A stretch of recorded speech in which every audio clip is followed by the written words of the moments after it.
Čau visiem! Šodien raidījumā izzinu un pielietu padalīšos ar mazajiem soļiem, kas tad palīdz ātrāk atgūties pēc čaklas nedēļas, kad tie darbi seko viens otram un šķiet, ka nekad viss nepadarīs. Tā ir daba. Apsēsties, paskatīties, kā kustās koku lapas, kā vējā plīvo ziedi. Jā, tādas pavisam vienkāršas lietas reizēm var būt ļoti noderīgas, jo tas ikdienas skrējiens ir pretstats mieram. Un tas ir padoms, ko tu vari paņemt arī priekš sevis ikdienā. Ja jūties noguris, izsmeltiem spēkiem, iespējams, tas skrējiens ir bišķi jāpiebremzē.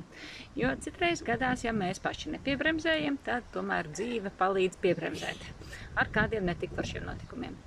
Tāpēc būsim preventīvi, un prevencija vienmēr ir tā lētākā un ērtākā lieta.